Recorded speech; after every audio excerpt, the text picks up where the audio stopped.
सागरात उडत चालला आहे. करण्यासाठी पळो. असताना टाळी वाजावी मुखाने गती समजून घ्यावं.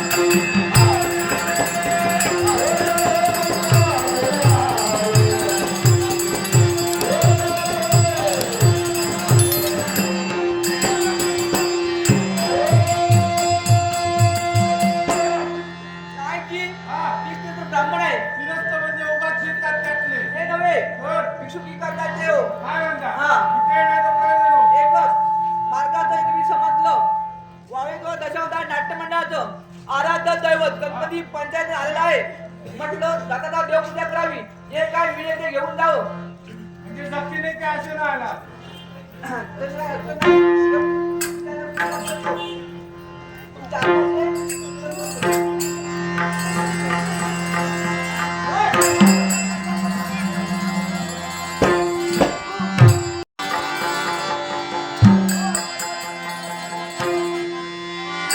हो भटजी महाराज. हा, अजून हवी तशी गडबड झालेली नाहीये. होईल होईल. माझ्या घरी कुठून आहे लहान हा. ओढून बसलेला आवडतो आणि खालून आवडतो दूर दूर दूर. म्हणजे एका झाडीमध्ये का? हो, फिरायचं कारण नाही. हा. याला सुरुवात करू.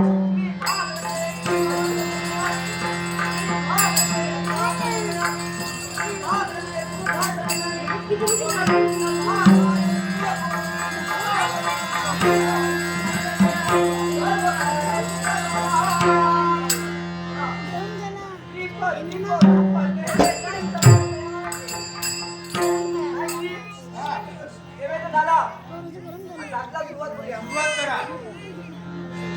जय श्रीराम, श्रीराम.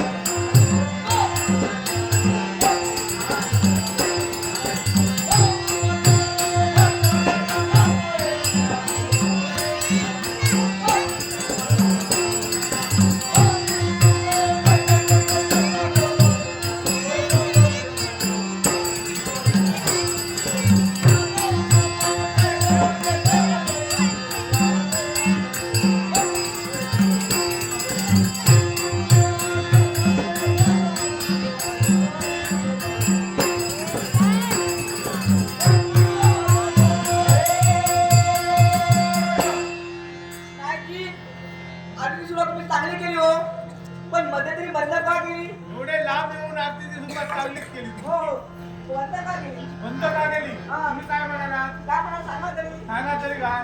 काय ऐकलं ते सांगा. काय राहतं एक दोन आठ तुझं वाढलो. हा. तुझ्या दिसतं वाईट तुझं वाढलो. हो, खाली बाप कोण आहे? त्यांचं वाहन मंदिर आहे ते. मी त्याला म्हटलं बाई कशाला हो? आमचं सगळं खुर्चीवर ठेवलं होतं. हा. आणि ते कुठून खालं. मरायला खुंटीवर लावून ठेवता. हो, आमचा खुर्चीत मला येतो. काय म्हणता? हा. आता देवाला राग आहे ना. मग त्याच्या आतल्या पुढीला. सुरुवात करा. जय देव, जय देव महाराज.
ठिकाणी असलेला प्रतिशोध आणि तो प्रतिशोध कोणता असेल तर माझा संसार कसा सुरळीत चालला होता पण त्या गमती देवताने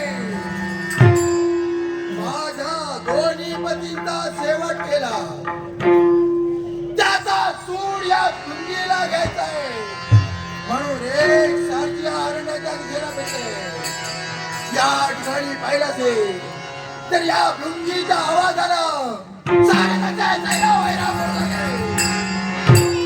यावेळी मनाच्या ठिकाणी असलेला प्रतिशोध पूर्ण करावा आपल्या पतीला झालेला घात मला त्या देवतांनी दगडाच्या पंक्तीला बसविलंय नाही त्या देवतांना सोडावे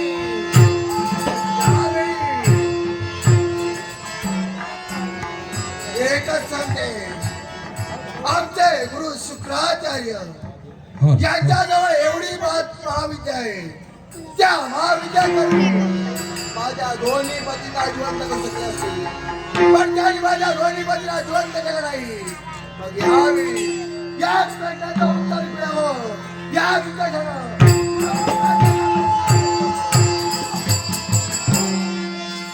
माझा लक्ष यावेळी आवाजाला येतोय.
परमेश्वरा हे अखिल विश्वाच्या विश्वापका हे अखिल विश्वाच्या पालनकर्ता देवते हे माझ्या आराध्य देवते हे वैकुंठीच्या नारायणा नारद तुझ्या चरणाशी नतमस्तक होतोय भगवान अखंडित तुझं नामस्मरण करावं तुझ्या नावाचा अविरत गोडवा मुखात घ्यावा पण तो अविरत गोडवा मुखात घेऊन भगवान त्रिभुवनात नित्यशा प्रवांती करावी भगवंता हेच नामस्मरण करता करता अरण्याच्या दिशेनं माझी पावलं वळले काही का असे ना आपल्याला जे साध्य करायचंय ते याच मार्ग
ज्याने मला वेळोवेळी सहकार्य केलं हा? त्या गुरूंच्या बाबतीत मोची शिल्लक ठेवला हे, नाही. मी काहीतरी बोललो ना कुठे म्हणजे? मी काहीतरी नाही बोललो खरं तेच सांगतोय अरुण, स्वतःच्या स्वार्थासाठी स्वतःचा मोठेपणा वाढवण्यासाठी तुम्हा दानवांना शिष्यत्व दिलं आणि तुमचं गुरुत्व स्वतः स्वीकारिलं. पण का माहित आहे का तुला? म्हणजे अरे कशाला तर हे दानव कुळ संपावं, नारदा! देवतांना सहाय्य मिळावं. त्या गोष्टीचा मी सध्या विचार करते. हे कुणी याच्यासाठी मी गुरुदेवाला भेटला होतो. आणि हे केलं कुणी माहिती का? आणि तुमच्या गुरुदेव शुक्राचार्यानं. हे नारदा, काय? मी गुरुला काय सत्य माहिती आहे का? काय ते? त्यांच्याजवळ एवढी सत्य आहे ते माझ्या दोन्ही पतींना जिवंत करू शकले असते. बरोबर आहे. हे सत्य आहे, याचा प्रयत्न करत होतो. मग कसं करणार? म्हणजे स्वतःचा मोठेपणा जर वाढवायचा असेल, तुम्हा दानवांना संपवायचं असेल, तर जीवित का म्हणून करणार? नारदा, ज्यांच्या स्वतःचा मोठेपण जवळ असतील, त्यांना जाब विचारण्याची.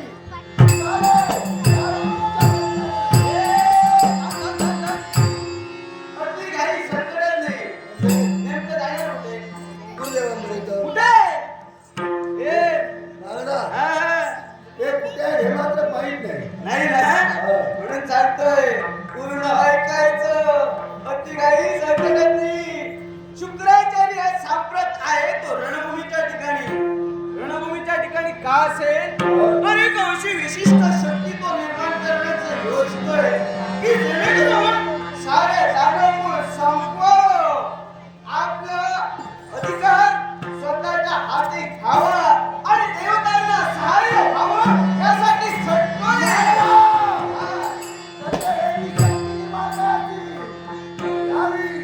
त्यांना रोखण्यासाठी कितपर्यंत जाण्याची तत्पर होते.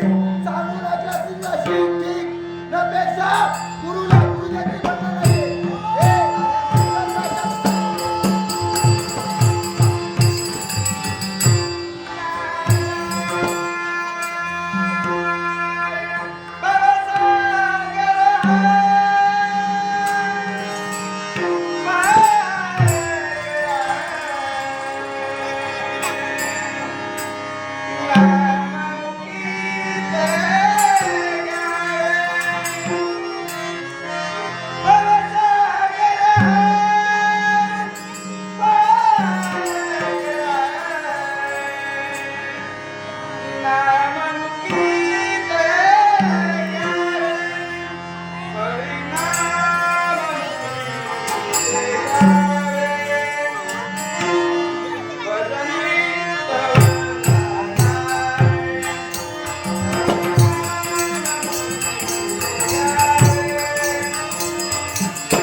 देवतांनी केला ते कपट या शुक्राचार्याच्या बाबतीत कपट केला. हा ज्ञान संपन्न असताना त्या ब्रह्मदेवाला देवतांच्या गुरुस्थानी ठेविला आणि माझ्यावर अन्याय केला. या शुक्राचार्यावर अन्याय केला आहे आणि या अन्यायाचा बदला घेण्यासाठी म्हणून या शुक्राचार्यानं या वेळी ठरविलं धनुकुलावर झालेला अन्याय दूर करावा, धनुकुल धरून द्यावा आणि धनुकुलाचा गुरुत्व स्वीकारून हा शुक्राचार्य धनुकुल उतरून देण्याचा नित्यशा प्रयत्न करतो आहे. पण काय त्याचा उपयोग? ज्या ज्या वेळी हा शुक्राचार्य धनुकुल उतरायला जातोय त्या त्या वेळी हे सारे कपटी देव धनुकुल उतरून न्यायला या ठिकाणी खंड पडताय. माझं कार्य खंडित होतंय. आता काही क्षणांपूर्वी धनुकुलातील माझ्या शिष्यांचं आणि साऱ्या देवतांचं घनघोर संयुक्त झालं या रणभूमीवर. या रणभूमीवर घनघोर युद्ध चालू असता माझ्या धनुकुलातील अनेक माझे शिष्य मृत्युमुखी पडलेले आहेत. रक्ताचे पाठ वाहत आहे. अरे अरे अरे अरे अरे काय स्थिती झालेली आहे. हा शुक्राचार्य यावेळी हद्दवर झाला की काय? यावेळी शुक्राचार्याची विद्वत्ता निष्फळ ठरते की काय? पण या माझ्या शिष्याला पुन्हा पुनर्जीवित करण्यासाठी काय करावं हे मला सुचत नाही. आठवलं शंभू महादेवाने दिलेला तो मंत्र. या संजीवनी मंत्राचा योगे करून माझ्या शिष्याला उतरण्याचं कार्य करावं. यावेळी या मंत्राचा उपयोग करून शिष्याला उतरण्याचा कार्य करावं. ओम नमो शिवाय. हरिओम नमः शिवाय.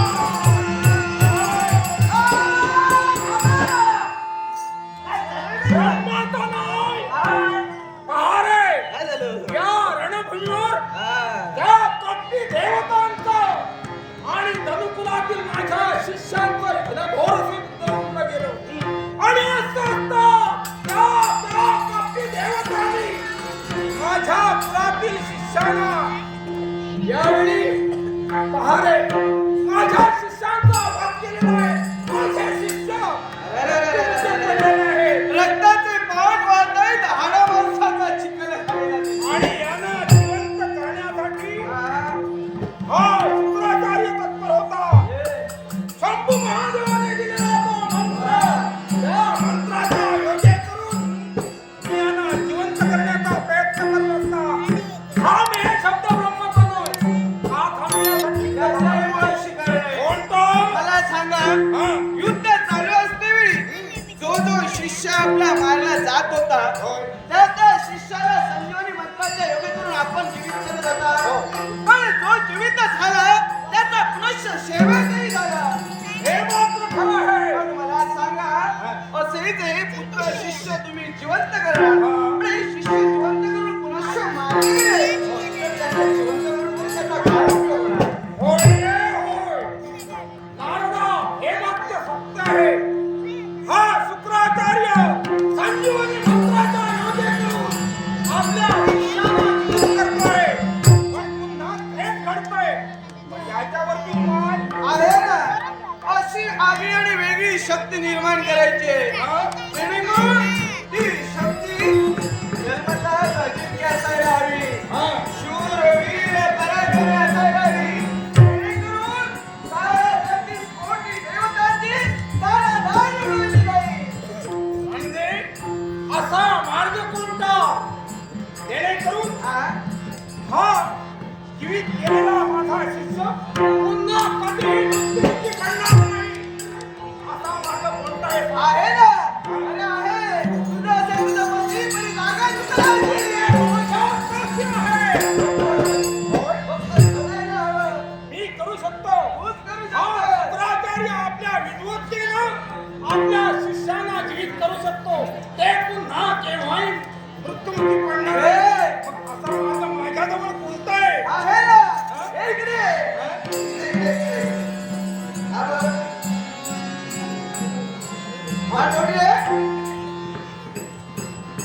ओळखतो त्याला हा माझा पट्ट शिष्य होय ना होय. त्याची स्थिती बघ त्याच्या देहाचे दोन भाग आहे होय ब्रह्मतन पाहून खरंच दुःख येते या शुक्राचार्याला. हा माझा पट्ट शिष्य याच्या देहाचे दोन भाग झालेले आहेत. होय हा? याच्या देहाच्या कमरेच्या वरी भाग न घेता कमरेच्या खाली भाग घ्यायचा आहे तुला कारण त्याच्या पदात एवढं सामर्थ्य आहे हा? की एक सहस्र सैन्य एका पदात तो मारू शकतो म्हणून त्याच्या कमरेच्या खाली भाग घ्यायचा आहे आणि आभारे त्याला ओळखतोस हो त्याची परिस्थिती बघ कशी बिकट झाली हा सुद्धा माझा पट्ट शिष्य. हस्त पट्टा शिष्य अरे मुख्य कमलावर त्याच्या हास्य आहे ब्रह्मतन त्याला तो सुद्धा मृत्युमुखी पडलेला आहे. त्याला सुद्धा ज्ञान आहे काय तर शुक्राचार्य आपल्याला जीवित करतील हा. याचा मार्ग प्रतीक्षेत तो सुद्धा आहे पण त्याच्या कमरेच्या खालील भाग कसा ठेवायचा त्याच्या कमरेच्या वरील भाग घ्यायचा आहे जेणेकरून त्याची चाणाक्ष बुद्धी आणि बळकट प्रभू हा? हे उपयोगी येतील म्हणून हे दोन्ही भाग एकत्र करून त्याच्यावर संजीवनी मंत्राचा उपयोग कर निश्चित रूपानं जी शक्ती निर्माण होईल ती देवतांना स्वामी फळ करेल म्हणजे माझ्या या शिष्याचं कटेपासून नखापर्यंत भाग घ्यायचा आणि या शिष्याचा अर्धभाग म्हणजे कटेपासून डोकीपर्यंत केसापर्यंत भाग घ्यायचा आणि हे दोन्ही एकत्र करायचे आणि काय करायचं आणि संजीवनी मंत्राचा वापर करून जीवित कर अरे ब्रह्मतन हो हा योग्य मार्ग आहे. ब्रह्मतन असा प्रयत्न हा शुक्राचार्य करतोय. यश होते. ओम नमः शिवाय. हा अर्धभाग घेतलेला आहे. हा कटेच्या वरील अर्धभाग घेतलेला आहे. हे दोन्ही भाग एकत्र केलेला आहे. आता यावर संजीवनी मंत्राचा उपयोग करतोय. संजीवनी मंत्राचा योजन करून याला जिवंत करण्याचा प्रयत्न हा शुक्राचार्य करतोय. ओम नमः शिवाय. हरि ओम नमः शिवाय. ओम नमः शिवाय. हरि ओम नमः शिवाय. ओम नमः शिवाय.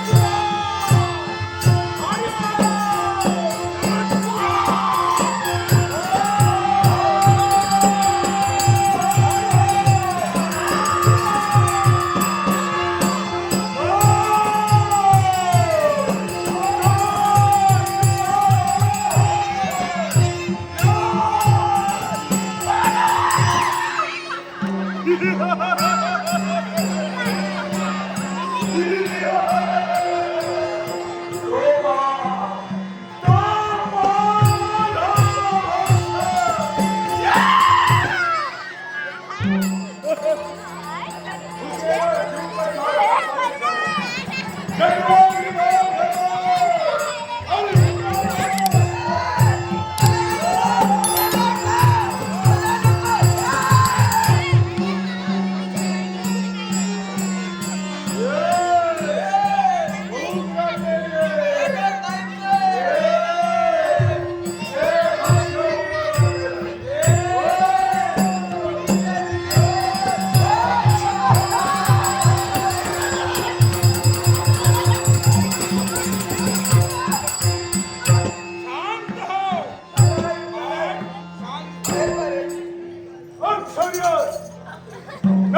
चमत्कार तुमचा वर्णास्त माझ्या मस्तकी येतात लागणारी भूक आणि लागणारी तुषा क्षणात शांत पण तुझा जन्मदाता पिता स्वामी आहे आणि माता सुधामी आहे. तुझा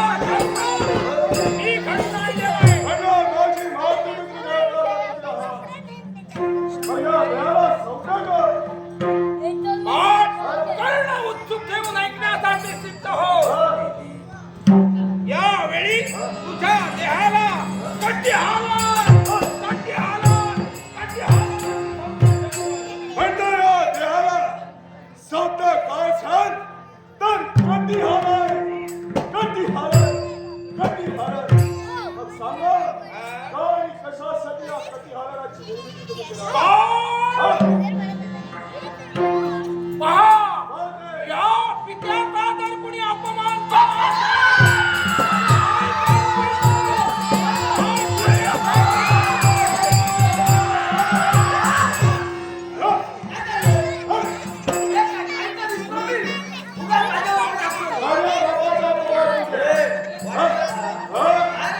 कोणी यायला गेला? ओ!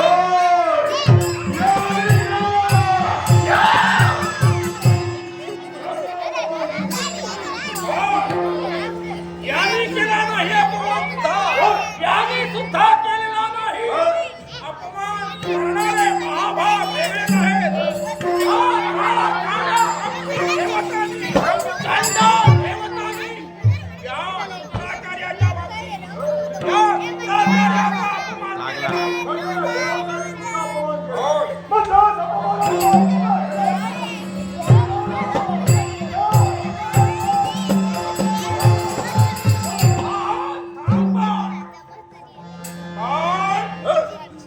उचलत्या पावलाला जात असताना थांबा शब्द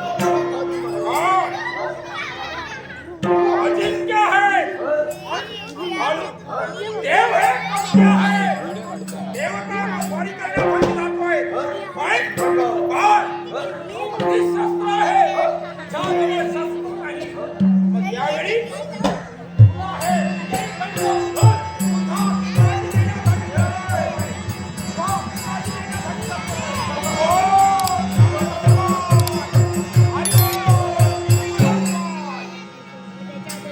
या विजयी खडग माझ्या हाती येतात अचाट शक्ती अंगात संचारल्याचा भरघोस